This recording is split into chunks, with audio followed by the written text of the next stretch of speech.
sais ce moment à l'aéroport où tout semble parfait? La valise est enregistrée, la famille attend, tu es presque arrivé. Ce moment peut basculer en 10 secondes. Voici comment, et surtout, comment l'éviter. Tu es à l'aéroport, ta valise est enregistrée, ta famille t'envoie des messages, on t'attend aux arrivées. Tu ressens ce soulagement, tu y es presque. Tu t'avances vers l'agent, tu tends ton passeport, et là, il marque une pause. Pas une pause normale, le genre de pause qui te retourne l'estomac. Il regarde l'écran, il te regarde, et il dit « Vous avez dépassé votre séjour autorisé la dernière fois ». En 10 secondes, ton avenir se divise en 2 chemins. Premier chemin, tu es admis, le voyage continue, la vie reprend. Deuxième chemin, tu es mis à l'écart, ton visa est annulé, ton entrée est refusée, et tout ce que tu avais prévu pour l'année prochaine, pour les 3 prochaines années, voire les 10 prochaines années, devient soudainement un point d'interrogation. Bienvenue sur Génie de l'aéroport. En 2026, dépasser la durée de séjour autorisée aux États-Unis est l'un des moyens les plus rapides de perdre le contrôle de ta situation. Aujourd'hui, je vais t'expliquer ce qui a changé, ce que dit réellement la loi, et 3 choses à vérifier immédiatement pour ne pas déclencher accidentellement une interdiction d'entrée. De façon claire, concrète et brutalement pratique. On commence. Soyons précis. Les grandes pénalités liées à la présence illégale ne sont pas nouvelles. Les interdictions de 3 ans et de 10 ans existent dans la loi américaine sur l'immigration depuis très longtemps. Ce qui change en 2026, c'est la vitesse à laquelle un dépassement de séjour est détecté et à quel point il devient difficile de plaider l'erreur de bonne foi après coup. Un signal fort, le gouvernement américain a élargi ses outils de vérification d'identité. Un règlement du Department of Homeland Security élargissant la collecte biométrique est entré en vigueur le 26 décembre 2025. Il donne au DHS et à la CBP une autorité plus large pour exiger photos et autres données biométriques des non-citoyens à l'entrée et à la sortie des États-Unis. Tes entrées et sorties sont de plus en plus traçables. Miser sur le fait que ça ne se verra pas est une très mauvaise stratégie, et les outils autour du formulaire I-94 sont devenus plus accessibles aux voyageurs, avec des fonctions de notification qui leur permettent de consulter leur statut et leur délai. Donc si tu t'es déjà appuyé sur le principe « ça ira » ou sur cet ami qui dit « tout le monde le fait », cette vidéo est ton rappel à la réalité. Première règle, le tampon sur ton visa n'est pas ta date limite. C'est l'erreur numéro 1 qui crée des dépassements de séjour accidentels. Le visa dans ton passeport est un document de voyage. Il te permet de te présenter à un port d'entrée américain. Il ne contrôle pas combien de temps tu peux rester une fois que tu es à l'intérieur des États-Unis. Ce qui contrôle ton séjour autorisé, c'est ton enregistrement d'admission. C'est le formulaire I-94. Si ton I-94 indique que tu es admis jusqu'au 10 octobre, alors le 10 octobre est ta date limite, même si le tampon de ton visa est valable jusqu'en décembre ou dans 5 ans. C'est pourquoi 2 personnes qui arrivent avec le même type de visa peuvent avoir des durées de séjour différentes.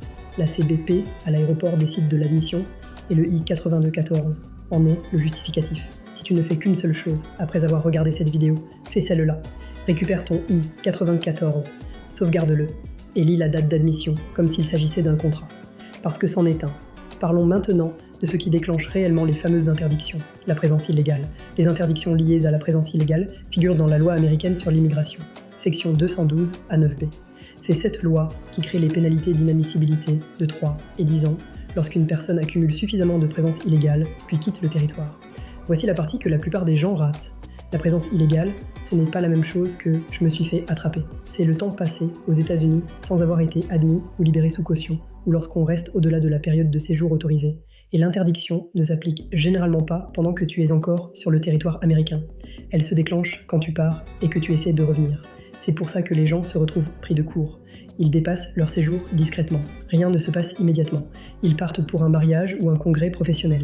Et c'est là que les conséquences apparaissent, au prochain rendez-vous pour un visa ou au prochain passage à la frontière.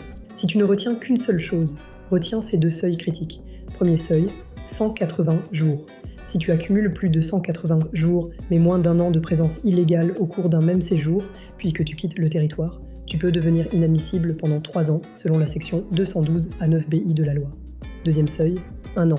Si tu accumules 1 an ou plus de présence illégale au cours d'un même séjour, puis que tu pars ou que tu es expulsé, tu peux devenir inadmissible pendant 10 ans, selon la même section.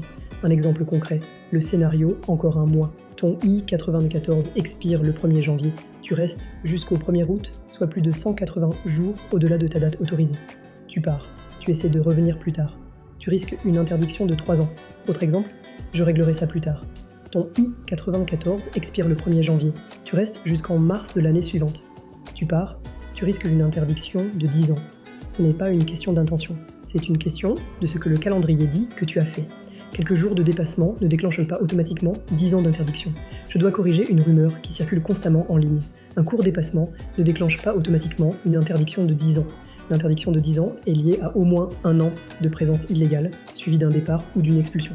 Donc si tu dépasses de 3 jours, ce n'est pas exact de dire que tu es automatiquement banni 10 ans. Mais ne te détends pas pour autant, parce que d'autres pénalités s'appliquent pour les courts dépassements et elles peuvent ruiner tes projets de voyage très rapidement. C'est la partie qui choque les gens parce que ça paraît tellement sévère. La section 222G de la loi sur l'immigration stipule que si tu as été admis avec un visa de non-immigrant et que tu restes au-delà de ta période de séjour autorisée, ton visa devient nul à la fin de cette période. Et ça ne s'arrête pas là. Si tu déclenches le 222G, tu dois généralement faire une nouvelle demande de visa de non-immigrant dans ton pays de nationalité, avec des exceptions très limitées. Le département d'État précise également qu'un dépassement de séjour peut entraîner l'annulation automatique du visa, sauf si une demande de prolongation ou de changement de statut a été déposée en temps utile et n'est pas manifestement sans fondement. La vraie signification concrète, même si tu ne dépasses pas 180 jours, même si tu ne déclenches pas de barre d'interdiction pluriannuelle, tu peux quand même détruire ton visa actuel et rendre ta prochaine demande beaucoup plus difficile. Pourquoi ? Parce que l'agent consulaire voit désormais quelqu'un qui n'a pas respecté les conditions de son admission. Un mot rapide pour les étudiants et les participants à des programmes d'échange. Certaines personnes sont admises avec une notation I-94 qui dit D/S, ce qui signifie durée du statut. Cela peut être protecteur si tu maintiens ton statut parfaitement. Mais c'est aussi risqué parce que des gens perdent leur statut sans s'en rendre compte. Travail non autorisé, inscription en dessous du seuil requis sans approbation ou documents non mis à jour correctement. Le DHS a également signalé son intérêt à réduire l'ambiguïté autour de la durée de statut dans des discussions réglementaires récentes, notamment une proposition de règlement de 2025 concernant des périodes de séjour fixes pour certains groupes. Une proposition n'est pas une règle finale, mais elle indique la direction. Moins d'ambiguïté, des délais plus mesurables. Si tu es dans la catégorie D/S et que tu n'es pas certain d'avoir maintenu ton statut, ne devine pas. Deviner, c'est comment on crée accidentellement un problème plus grave. Supposons que quelqu'un ait déjà déclenché une interdiction de 3 ou 10 ans. La question est, peut-on obtenir une dérogation ? Parfois, oui, mais ce n'est pas simple. Un chemin courant exige de démontrer une difficulté extrême pour un conjoint ou un parent citoyen américain ou résident permanent légal. Ce critère est exigeant et ce n'est pas la même chose que « c'est inconvénient » ou « ma famille me manque ». Donc si ton plan c'est « j'obtiendrai juste une dérogation », traite ça comme un dossier juridique difficile, pas comme une simple demande à envoyer. Voici ce que je veux que tu fasses aujourd'hui. Premièrement, vérifie ton I-94.